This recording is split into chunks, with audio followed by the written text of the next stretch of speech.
now we've got consumers who are expecting quite a bit, and they're also expecting potentially how to design their own viewing.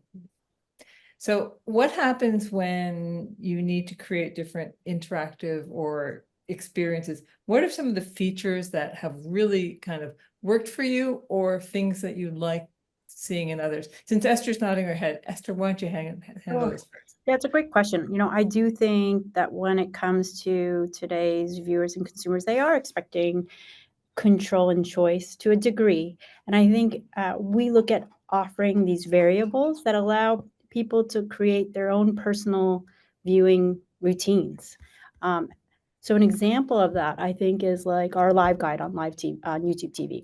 So again, I go back to the remote control. We have a lot of viewers coming over that are really accustomed to using a specific remote control and channel surfing when you go to a live guide. So rather than just giving people a new remote, we were trying to think about ways to make it more intuitive.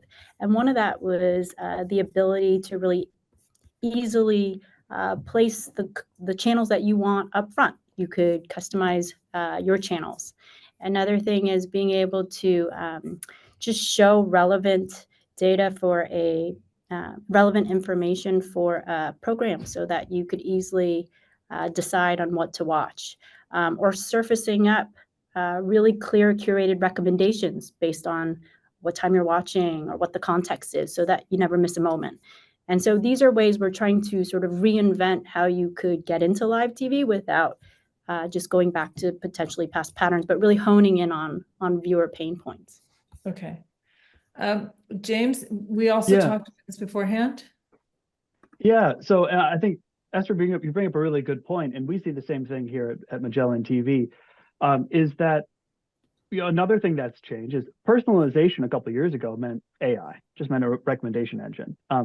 But that is also changing, and we're hearing from our members that it is actually, it's the ability to have a watch list. Like when you're a part of Magellan, our members are wanting to really kind of own that experience. They're wanting to be able to design their lists and create their playlists and kind of micromanage all of their content. And that's a great level of engagement and interaction. And it's something that is, it's coming out of the users and their desire to really actually, in Magellan's situation, be a part of Magellan for more than just content.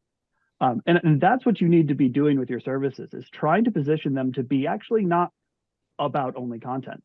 It's about representing a bit of yourself as you, the member, as you, the subscriber, that this is a part of my identity. This is a service that provides a bigger solution to me. Okay. I'm still so amazed that the level of expectations people have. But Tom, only because realistically now they're like, I own this. So Tom, what are you thinking of when you're thinking of features that really kind of are the thing that people know you for, or that you actually just think work?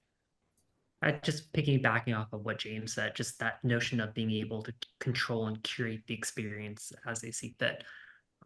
We have a watch list feature that we wanted to get a better understanding from users regarding what was working well and not in terms of that particular feature. So we conducted utility interviews with fans. And what we found very interesting, the stories that they were telling, was that they had a very long watch list, which from a product perspective, you want to try to keep that tight focus on the content you're trying to get through. But our users were telling us all these stories in terms of how they were actually organizing the list.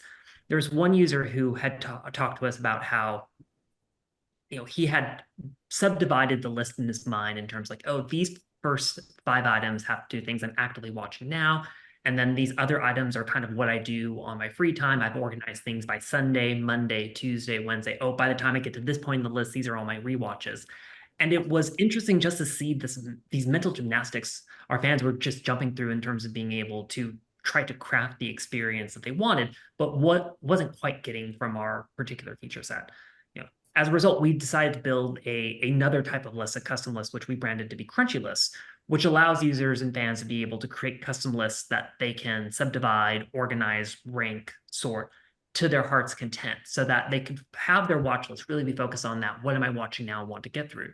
But if they want to take series that they find while browsing, like, cool, I want to kind of pocket that one for later, that there's a very easy way for them to stash that so that they can come back to that. Again, this notion of I want to be able to curate everything to what I want to have it be, and then have that be available wherever I go.